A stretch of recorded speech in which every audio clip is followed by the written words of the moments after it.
Welcome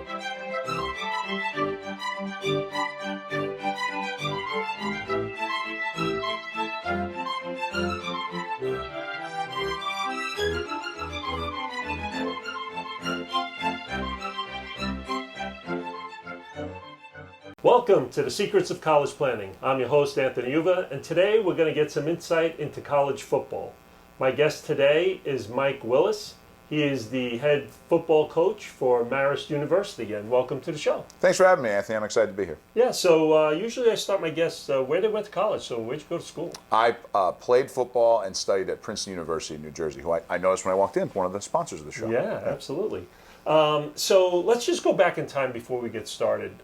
In high school, when did it start for you starting to look at colleges? Was it freshman year of high school, senior year? When did it all begin for you? Sure. So I was raised by parents who made it very clear to me that academics came first. So I started the college planning process as a freshman, but it was much more through the lens of just being a general applicant to college. I was an athletic late bloomer. I was 5'10", 145 pounds in the 8th grade, which doesn't mean much about anything, and I was 6'5", 300 pounds my senior year in high school. So those two variables coming together is what produced some athletic recruitment, but that was never the plan. In fact, I thought I'd be going to school either for law or for sports media studies or journalism. Wow. Because I didn't think I was very good at sports at the time. I had a terrific guidance counselor, Barbara Jones, who helped me sort through what a 4-year plan at Rutherford High School in North Jersey would look like. As my athleticism picked up and as I doubled in size, that started to help me. The academic work I was doing helped me be recruited by a number of institutions. Ultimately, I thought Princeton University and Bob Serace, who was the new head football coach there at the time, and became a great mentor to me professionally and in college. Yeah. I thought that was a great fit for me, but I think all of that was possible because my parents, my guidance counselor had worked hard to set a good plan for me. I worked really hard to follow it and was a really good student. And that kept every possible door open for me and was able to, fortunately got selected by the Princeton staff to go play there.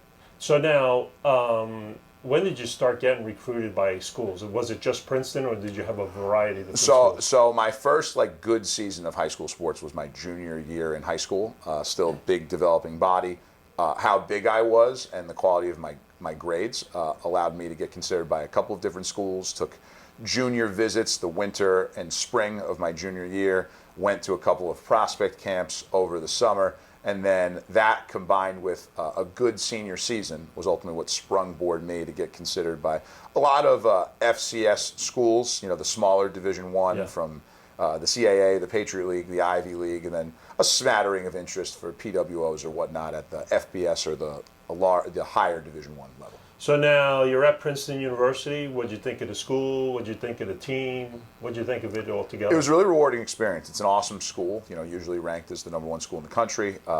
I think what makes institutions, though, separate from rankings is the people, and I got to be surrounded by terrific teammates, terrific coaches. I had some awesome professors who really taught me a lot about how to critically think, read, write, and research, which are, I think, the skills that a liberal arts education like Princeton has equips you with. And they gave me the tools to start to sort out what was important to me. But I loved it. It was a rewarding football experience. We went from worst to first, double 1-9 to Ivy League champions my senior year, and had all sorts of cool internship and study opportunities. And I'm very grateful for my time there. The football program did a really good job of making sure we got exposed to everything, that we could truly have the best of both worlds. Wow. That's something we're striving to do here. So now you graduate from Princeton. How does one go from graduating at Princeton University to becoming the coach at Marist University? Well, I had one interesting turn that I joke is like a quarter life crisis. I thought I wanted to be a lawyer. I got a job at my dream law firm as a legal assistant paralegal coming out of college, and really thought I was on the straight and narrow to the rest of my life. 2 years as a paralegal, 3 years of law school, go back, be an associate, try as hard as you can to be a partner. I really thought the yellow brick road was out in front of me. And then somewhere around, if I started in the fall of 2014, after I graduated, somewhere around Christmas time, the winter, I started to have this nagging feeling that I personally was in the wrong spot. It was an awesome job. I was very lucky to have it, but I really missed teaching, coaching, competing. I missed football. And I was living with a few of my college teammates. I remember asking them, hey, do you guys still draw plays on napkins or check Ivy League football message boards and all these things? And they were like, no, we're proud, but we've kind of moved on. I had a big meeting with my mentor who had hired me, thinking he'd be really upset when I told him I was thinking about quitting after 6 to 9 months to go be a football intern or GA somewhere. And he supported me and explained a decision he had made early in his career and how that impacted him, and encouraged me to go chase my dreams. I was applying for every job under the sun. Ultimately, Princeton, my former coach and now mentor, Bob Serace, called me in July and said, hey, there's a spot open as a quality control coach, a football intern basically. Do you want the job? And I said, yes, of course. So my parents were supportive as well. I took a 90% pay cut. The savings I had made as a paralegal allowed me to have a runway of a year or so to work in football.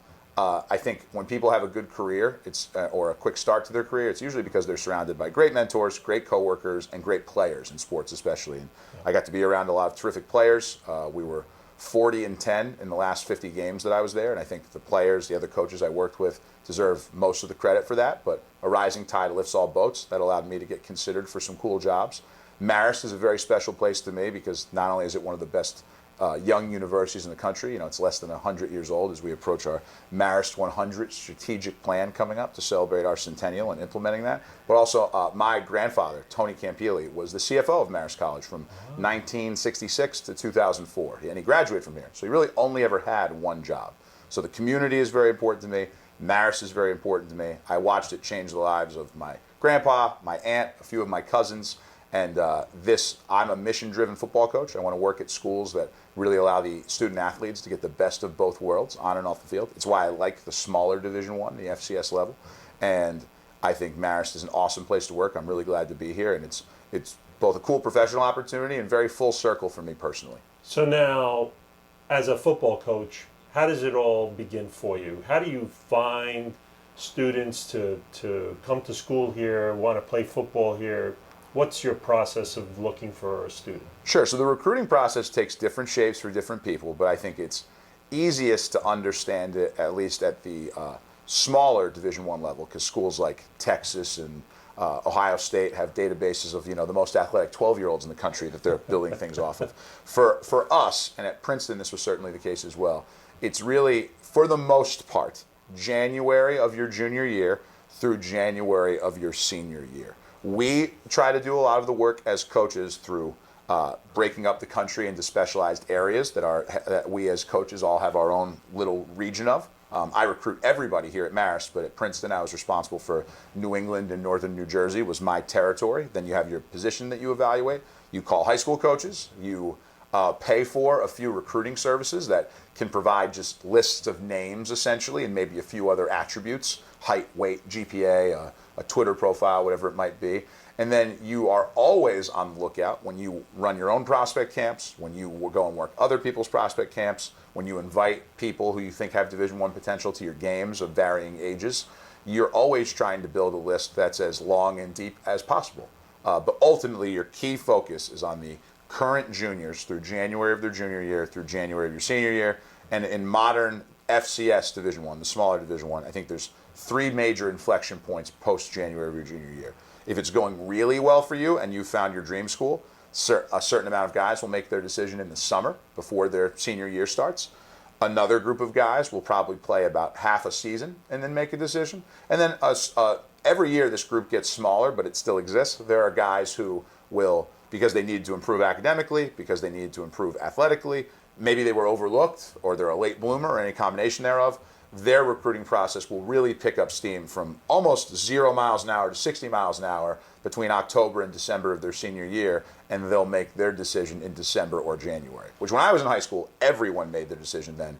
Now there's a higher percentage of people, even at the FCS level, making their decisions in the summer or early in their senior year, and there are young men committed to play at Ohio State by the time they're 14. Wow. They're really talented freshmen in high school who have made their decision already. So now, incoming freshmen. I'm a student athlete playing football at Marist University. What should I expect? What's a year-round? What should I expect? When do they come? Do they come in August? They come in September? Give me a whole year of what that prospect is going to go through. Sure. So our freshmen are going to arrive for preseason camp. That is all relative to when your first kickoff is. We can just ballpark it as August 1st. Some years it's August 6th. Some years it's August 2nd. It's all counting back per NCAA rules 30 days from your first game, more or less. They'll have a terrific fall camp, some of which will be without class, where it's all football all the time. Some of which will be in bounce with freshman orientation and the early classes they're going to go through. When you are in a competition season, as the NCAA defines it, so for football, that's the entire fall semester, you are spending approximately, or a maximum, I should say, of 20 hours a week on football. So that involves, at Marist, what I like about our routine is that involves getting you in the morning for whatever amount of work needs to be done. You finish your football in the morning, from film review to practice to weightlifting to training room obligations. If you need to prehab or rehabilitate some sort of injury or nagging thing that can happen on a football field. And then you move on with your academic day. You're required to have one day off every week. We're always going to give that to you. Then as you segue finals, go home for winter break, and you return in the winter, most of your winter/springtime will be spent in what's known as an 8-hour week. So much shorter obligations, small snippets of weightlifting and meetings interspersed throughout the week, at least 2 days off every week. And at Marist, we usually give 3 days off at that time. And then a short 5-week spring season, not for playing other teams. It's not, you're never going to leave campus, but you have 5 weeks where you can put on helmets and shoulder pads. The NCAA, once again, raises the amount of time we can spend with the players during that time. That goes back to a 20-hour week. And then they'll hit the summer. They'll head home to get jobs and internships. At the non-scholarship Division I level, which the Ivy League, my previous conference, and the Pioneer League, my current conference, are in, summers are open but voluntary. It's not like Ohio State, where the players would be on campus essentially year-round. We work to try to help guys, if they want to be in the area, find internships, job opportunities, work with career services to get that done. But ultimately, some will be home, some will be here, and then they'll all once again rally back together for the fall cycle to begin every August for preseason camp. So that's a snapshot of what a year in the life would look like. Right. So now, a big thing with parents is when they come to college, it's all about football and not about the academic part of it. Give me a sense of what your take is. How does Marist work with that, saying that, people always think their kids go to school just to play football? Well, I think I only work at schools personally that really emphasize the academic piece first. Because even on the best team Marist will ever have, and hopefully we can produce that team someday soon, there's going to be a couple of guys who will play professionally. The average NFL career shrinks every year. It's down to, I think, 1.5 seasons now. So even if you're at the pinnacle of your sport, you're very unlikely to play it for even 700 days. And you need to have not a plan B, you need to have a plan A. You need to have a plan for your life. We take that very seriously here. We also are proud of the work that we're doing in that regard. We've had our 2 highest team GPAs in program history. It's my job to instill a sense of academic accountability, discipline. Our assistant coaches have class meetings and grade checks and all these things. But we also work with, I think a football program at the Division I level is often as good in this respect as their specialized academic support is on campus, given the unique challenges of Division I athletics. And Alyssa Gates and our Center for Student Athlete Enhancement, she is the best at what she does in the country. Marist does a good job of providing class scheduling opportunities, unlimited tutoring to athletes, time management workshops, access to mental health resources when it's appropriate, all sorts of things to develop the holistic student side of things, your emotional and academic well-being. And I think we do a terrific job of that by working with again, emphasizing it here, our sense of discipline within our program and the pride we take in being great wherever we are, be great where your feet are, get 1% better every day at the things that are important to you, make each day your masterpiece.